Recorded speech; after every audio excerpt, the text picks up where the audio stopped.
As many of you know, we do a ceremony every Friday where we honor people that have provided exceptional services, employees, and sometimes non-employees to the City of Albuquerque. And today we have a great slate of folks that have been major contributors to going above and beyond the call of service to the City of Albuquerque and the citizens. Today we honor Friday's heroes, which are public safety officers, employees of the week, and we have a special presentation as it relates to our efficiency, stewardship, and accountability award as well. And whether you're in public safety or public service in general, sometimes you get caught up in the monotony of the work we do. And you forget, and sometimes the citizens forget, that there's always an opportunity to be the most important person in government or policing or in the city or the state that particular day. And I think these three groups of recipients of awards, you'll see that they were the most important people in that particular undertaking that was involved. So today we're going to start with Friday's Heroes, which is a public safety award, and Chief Banks is going to join me up with a couple of three officers from the Albuquerque Police Department, Jeremy Deere, Bruce DeHerrera, and Sonny Molina. Also present with accompanying the officers and the Deputy Chief, and Commander Mason, if you could join me up here. These three officers are of the Valley Command, which is under the command of Commander Ray Mason. Also present, Lieutenant Jeremy McCrae and Lieutenant Gabe Marez. I know a couple of the sergeants are here, Michelle Campbell, Sergeant Headcock, and also Johnny Yara. But it's an interesting situation we have for today's awards of Friday's Heroes. Officer Jeremy Deere, Bruce DeHerrera, and Sonny Molina, who are the nominees today, were involved in an incident where they were protecting the lives of abused horses. They didn't know that's what was going to happen, but last month these officers responded to a call in Albuquerque regarding a possible home invasion. A homeowner had called up, and he called 911 to report an armed subject that had broken into his home and fallen asleep in the home. The homeowner said that when he came back to the home, the subject had gotten scared and had fled the property, but was hiding somewhere on the property. So the officers called in additional support. Canines were brought in, and they immediately began searching the property for the perpetrator and the intruder. They were unable to find the intruder, but while they were searching in the surrounding area in Curtilage, what they found were several severely malnourished, dehydrated, and emancipated horses, equines, that were in the area. And the horses were dehydrated and starving. Temperatures, I think, in the city that day were in the 90s, and the animals were basically in dire straits. So the three officers basically they called the Livestock Bureau, because they knew the horses needed immediate attention. And the officers continued to scour the area, and they were able to locate some hay and other feeding to get the horses immediate food and water. And Officers Deere, Molina, they stayed 5 hours after their graveyard shift and went the extra mile to ensure that the horses and that these particular incidents were properly addressed. They ensured the animals received necessary care and protection. And Chief Banks is here to talk a little bit more about the officers involved. But I want to personally thank you on behalf of Mayor Berry for, again, going above and beyond the call of duty. Thank you, sir. On behalf of Chief Schultz, who is unable to be here today, I'm Deputy Chief Banks. And again, from our department, we want to just thank these officers who, again, have gone above and beyond the call of duty. They did respond to a burglary in progress call, home invasion. Once they took care of that scene, they could have just up and left and just made a phone call and said, hey, we got these animals here that need help, and just left it at that. But with their compassion and, of course, some of the love for the animals, and just the fact that it's not their job, they're not animal control, but they're police officers, and not only human life, but also of animals. They're there to take care of that. And they stayed beyond the hours that they were required to work to make sure that these animals were taken care of. For that, we do thank them. We appreciate their work. These are outstanding officers. I know Bruce DeHerrera has been up here before. He has received this award before. These other officers have been acknowledged for their wonderful work, and we appreciate it, and we ask to continue to do the wonderful job that they're doing. Because not only the department appreciates it, the administration appreciates it, but the city of Albuquerque also appreciates the work that you guys do on a daily basis. So thank you, and congratulations.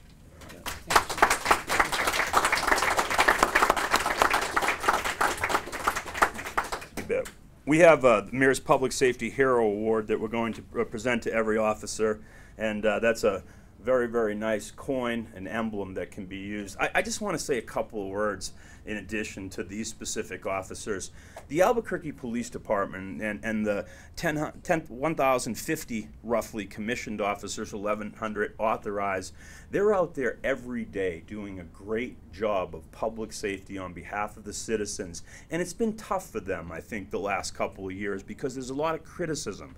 And there's criticism of that's not deserved in most cases from different avenues. And it's important to recognize that when the successes that are turned out as results and outcomes on these cases are mentioned, like today, you know, we don't see that in the newspaper. It's not a story when the plane lands. It's a story when the plane doesn't. And the reality is, because of the commitment, the hard work, the training, the acknowledgement, the good supervision, and the passion for the work that Albuquerque police officers take on every day, you know, every day, 99.9% of the planes land. And it's a safer city, a better city. And I would also submit that the vast majority of citizens and administrators within the city recognize that you guys are the backbone of this city. You're the front line about providing public safety, you know, fighting crime, protecting lives and property. And seriously, I want to put my hand out to you and say thank you on behalf of the city, the administration, and my family personally. Thank you so much.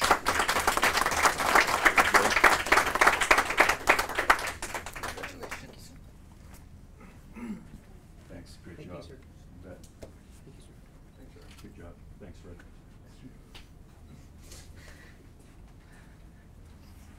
We're going to take some photographs later. We all want to do Employee of the Week now. So Josh Herbert and also Brandon. Is Brandon here? Yes, sir. Come on up, Brandon. I didn't see you, buddy.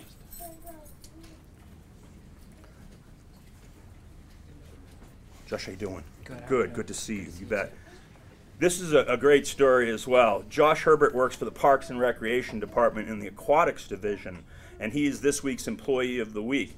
And I don't know how many people are familiar with the Aquatics Division, but they operate a large number of pools and aquatics programs around the city.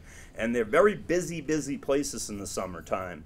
And of course, when we think about aquatics in the, you know, here in Albuquerque, sometimes you don't think about you know, places that might have larger rivers or coastlines and things like that. But we have our water dangers in Albuquerque as much as we do any place else. And Josh introduced a water safety public information campaign that he developed on his own through his work with the Aquatics Division at the City of Albuquerque Parks and Recreation Department. And the program is designed to convey water safety and education to low-income children and a host of other participants within our community. And it's designed to be fun and interactive. Josh was able to get the attention of an organization called Make a Splash, which is a national child-focused water safety initiative with this new program that he developed for the City of Albuquerque. And he designed an Orca swim program, which is now part of Make a Splash's program, which are free swimming lesson programs. And it focuses basically on the importance of programs to lower income and ethnic groups and things like that might not have the exposure to swimming safety that a lot of other people may. There's some statistics about in ethnically diverse communities, you know, the youth drowned at a rate that's more than double the national average. And nearly 6 out of 10 African American children and Hispanic Latino children are unable to swim. That's about twice the rate of a Caucasian statistically and empirically when you look at that. And the key indicator in this isn't race and family, it's children not being able to swim. And those households are 8 times more likely to be at risk of drowning. And Josh basically put this program together, which is teaching children to swim, which the design is to create generations of parents who will now know how to swim and know the importance of that.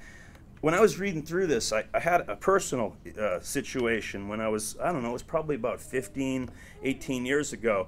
And I had this buddy from New Mexico here, and he grew up in the inner city of New York. He was one of the first people I met when I moved to New Mexico, I guess 35 years ago. And he's of an ethnic diversity as well. And so we were down at Elephant Butte, and we were back on my boat, and we were going to water ski one morning. And so it was me and two of my friends. One of them was in the water putting his water skis on, so he was kind of in the bindings and tied up, couldn't move too much. Mm-hmm. And my buddy goes, "Man, I'm all dehydrated, and I'm hot from last night and stuff like that." And I said, "Jump in the water." So he jumps in the water, and he starts to drown. And there I am on the back transom of the boat with no one else in the boat to throw him or get the boat, and I'm faced with this difficulty of, do I jump in and try to save him? Well, I had to, because my other buddy had the water skis on. So I jumped in, and as I jumped in, this guy's a pretty heavy guy too, he's a football player, and he started to drown me, basically, and I had to go underneath him and try to get him and just keep moving him. And what I'd do is I'd move him, and I'd back away, and I'd move him, and I'd back away, because I didn't want to go down with him. And I said, "Dude, what happened?" He goes, "I didn't know how to swim." And I just took it for granted that everybody knew how to swim, you know? And when I saw this program, I go, not everybody knows how to swim. So I see exactly what you're trying to do, and I see the importance of what you're trying to do. Josh, good job on behalf of the entire city of Albuquerque, Mayor Barry, and all those kids that you're going to, make a little bit safer. Thank you. Nice work, you bet. And Brandon is the aquatics director. Come on up, Brandon. You'd like to say a little bit more. Brandon does a great job for us. He's one of our young and talented managers. You really are. I hear, you and I talk when I see you, and you're one of the folks I know and I always like to talk to about what's going on at the aquatics program. But Brandon's out there running a lot of people in the aquatics program, and we get a lot of good feedback about the programs. If you've ever been out to West Mesa Pool, they run 3 programs a day out there, just a public swim, and then a whole host of other things. So tell us a little bit about Sounds like Josh. We missed out on an excellent lifeguard recruit, didn't we? Yeah, no, not at all. But I'm very happy to be up here today. Josh Herbert has done excellent work. This was years of planning and preparation that we were finally able to implement this past year. We partnered up with cities, family, and community centers. That was a great partnership, an in-house program. And over 100 kids were able to utilize this. So much so that it drew attention from United States Swimming. That's who Michael Phelps works for. That's who everybody's getting Olympic fever for, is this same group. And they saw the work we were doing here in Albuquerque and made us official partners. So it's just great to see some local recognition of some outstanding work. And all these kids that are served the safety program for these at-risk youth. And Josh's dedication has just really made us proud, and we're glad he represents the city of Albuquerque. Great job, Josh. Thank you. You bet. And what we have is a certificate of appreciation from the mayor, an acknowledgement, as well as a letter, and our weekly Employee of the Week mug, which is the slightest but most appreciated gift we can give you. Thank you, sir. Thank you so much. Thank you, Brandon. Thank you, sir. You bet. And last but not least, we have an additional award today, which I had mentioned was the Efficiency, Stewardship, and Accountability Award. And we have some folks here to support. Alan, you want to come on up? And Lou, thanks. Alan Gutowski and Selena Martinez. Selena can't be here today. Okay. Take care of Okay, and we have a bunch of folks.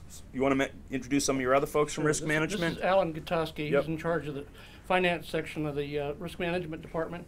Alan, would you like to introduce everybody else? Sure. We have the We have both claims group and the finance group. the claims group and finance group. We have Daphne Martin, Andrea Gallegos, Roma Galeo, Jessica Enriquez, Militia Toledo, Dave Tinley with Daniels Insurance, and Kendra Prentice.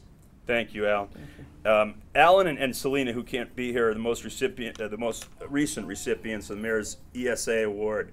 Alan and Selena work in risk management, and that's a busy division of the city. We do claims review work every Wednesday, Lou and I, and it's amazing about how much litigation exposure the city, it really has. We're the 31st largest city in the United States of America. It's one of the largest geographically spread out cities, and with that comes a great deal of litigation and legal risk. And these folks do a really good job in trying to minimize that, make it affordable, and also bring about good outcomes and results. And they're receiving this award because they were involved in revamping the city of Albuquerque's excess insurance policy. We're a self-insured entity. However, we carry excess coverage for certain types of catastrophic events, and so we have to pay premiums on that. the city of Albuquerque was facing the potential of seeing a premium increase of 28%. And so risk management, Peter Ennin and his team with Alan and Selena decided they should take a look at other available options. The team realized they could take advantage of an option to change the term of that policy and lower the premium by 18%. Alan and Selena recognized that they needed to move real quickly to get to the insurance exchange people that could make this happen, but they had to get a lot of work together, a lot of data. They were behind the 8 ball, and they busted it. That's the bottom line. They got to work, and they worked really hard, and were able to do in 3 days what it would have taken several weeks to do. And it was an amazing effort from what I heard of gathering all this data and trying to get it together. As a result, the outcome to the citizens of Albuquerque was a savings of $90,000 a year, as we were able to change the policy and the terms of it and try to bring about, you know, better operation within the city of Albuquerque and the delivery of that risk management service. And so Lou's here to talk a little bit more about that. We have a check that will recognize some of the payback. We're able to take 1% up to a certain amount and give it back to the division to do with it what they think will be, you know, best for the employees and the efficiency of the city. Great. Please, Lou. Thank you, Rob. Speaking of litigation, our litigious community here, Peter Ennin wanted to be here. He's the department director, but guess what? He's in a deposition this afternoon. Couldn't be here. So he's taking care of his legal work. But what Peter did want me to say was thank you to the administration. The administration made risk management, workmen's compensation a priority when they came in here 2.5 years ago. Provided the resources. We've staffed up our safety department, and all around the workman's comp program has really started to hum a lot better. In fact, the year before this administration took over, we had 1,228 workman's comp claims. This last year we had 906. That's a 20% reduction in 2.5 years, the number of workman's comp claims that we have. So you all are doing a terrific job. We want to thank you for that very much. And again, we want to thank the administration for their support. Thank you. You're definitely, your group here and your team is one of those unsung heroes that you know, behind the scenes do all the important work of city government. So thank you so much. Alan, I have that check that based upon our program, our USA program, rolls back $900 to the risk management division. So if you come over here and maybe you and Mr. Hoffman hold it and I'll sign it. Sure. You know, the mayor usually signs these, and he should because he's the mayor. But actually it's my signature as the authority. So this is actually a good check in a way. Actually, when I went to banking school, they said anything would serve as a check. You could even write it on a T-shirt. So this is a legal check. There you go. Thank you, Rob. Thanks, guys. Thank you, guys. Yeah.